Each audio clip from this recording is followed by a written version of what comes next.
Is anything truly new in war? War is hell. Awful things happen. And what these logs tell us is that war is hell. They don't hide from the truth. They're not spun by a military spin doctor talking in an air-conditioned conference room in the green zone. This is visceral, unequivocal death written in raw detail.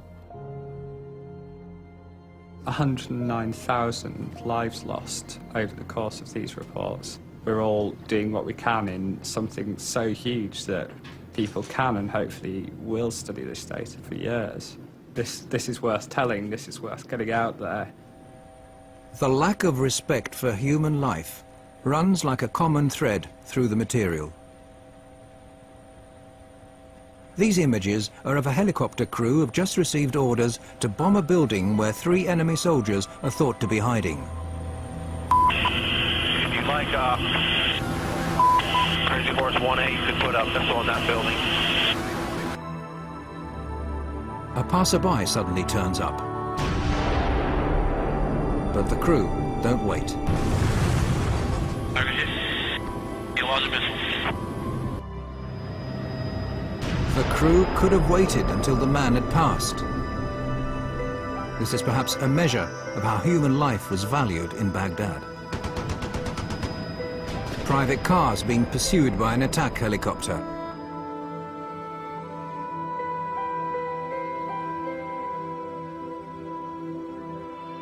The driver gets out of the car and holds his arms up in a gesture of surrender.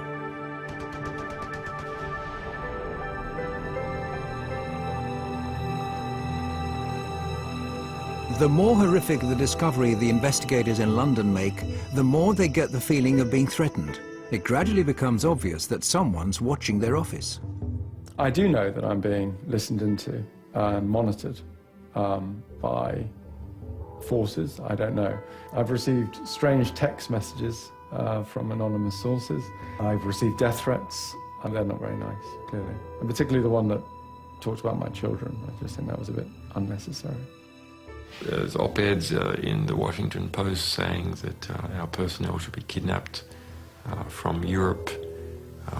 Our sources, one alleged source, executed.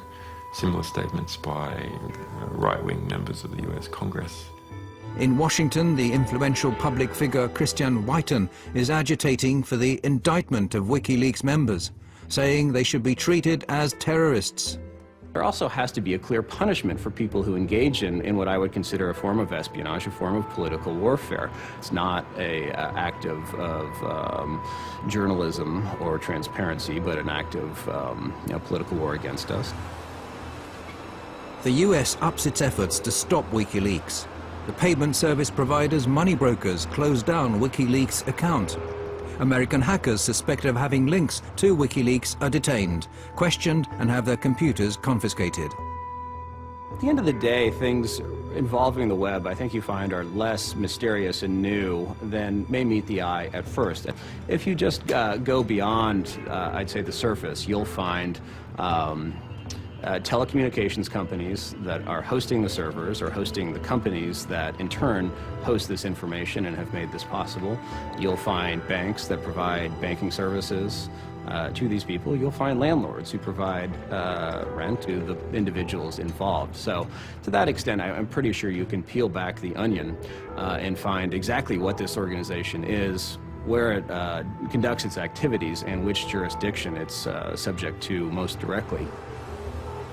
However, the stronger the attacks, the greater the support WikiLeaks receive. Julian Assange has been without a fixed address for several years, but wherever he lands, activists are on hand to offer him a place to sleep and their services free of charge. People love the idea of an out-of-control investigative journalist who's trying to take on governments. The story of some quasi-romantic, fleet of foot, Scarlet Pimpernel character in the form of Julian Assange darting in the cyber shadows. It's very appealing. I am very pleased to be amongst so many people I can respect I don't think I have ever been... Assange is an ideal media figure. He's been portrayed as the Lone Ranger of the information age. Who to? Arnie. You are the only one which is sounding like a pure angel. Me? Yes. A pure angel? Yeah, It's just the hair. now. Praise and prizes have been poured over WikiLeaks. Time magazine has included Assange on a shortlist for the world's most influential man. You should remember Solzhenitsyn's words that in the right moment, one word of truth outweighs the world. But all is not quiet on the WikiLeaks front. Assange is aware that the Iraqi material that's shortly to be released will generate even more anger. In August, he travels to Sweden. He applies for a residence permit to obtain the protection of the world's most extensive freedom of the press law. Kväll, ja, efter dagar av spekulationer så kan Rapport nu avslöja att Piratpartiet tar över ansvaret för säkerhet och drift av sajten Wikileaks dataservrar. Does this mean that Wikileaks is becoming even more Swedish? I hope so. To start with, everything goes well. Julian Assange is welcomed with open arms. He's invited to major political and trade union venues. And there are calls that he should be awarded the Nobel Peace Prize. Julian Assange gör en blixtvisit i Stockholm och när svenska medier får höra om besöket börjar telefonerna gå varma. Ingen vill missa mannen bakom sidan som gjort fler avslöjanden under sin 3-åriga livstid än vad många nyhetsredaktioner tillsammans lyckats med under årtionden. A couple of days later, the picture changes dramatically.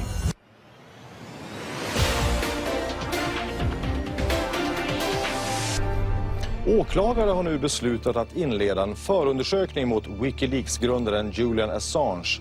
Wikileaks grundare Julian Assange förhördes igår kväll. Swedish authorities have issued an arrest warrant for Wikileaks founder Julian Assange. He's accused of rape and molestation. On the 20th of August, Assange is accused of rape. The alleged crime is immediately leaked to the world press. Behind the accusation are 2 women who had casual relationships with Assange. The women don't make any public statements, but the important evening paper Aftonbladet publishes an anonymous interview with one of them, which states that what started as voluntary sex subsequently became what she described as abusive. But she's not afraid of him, and he's not violent. All right, Julian Assange, the WikiLeaks founder and the target of the rape allegations, joins me now on the line. Thank you so much for speaking to us, Mr. Assange. What do you think about this? Clearly it is a smear campaign of some kind. Well, I came to Sweden as a refugee publisher involved with a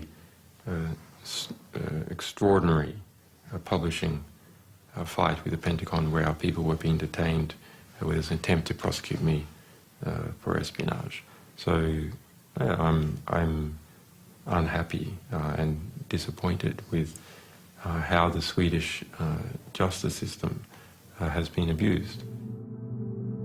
Assange says he never forced anyone to have sex and that the judicial system has been misused. He implies that he's a victim of personal revenge and US pressure. That troubled a lot of us that had worked with the organization, the way this case was mixed with WikiLeaks. The way, of course, there must have been a party at the American embassy in Sweden when they read these news. It's like, yes, we don't have to do anything except just to pass this on. But whatever the truth is, a shadow has now been cast not only on his but also WikiLeaks' name. The rape allegations lead to a storm of protests from WikiLeaks.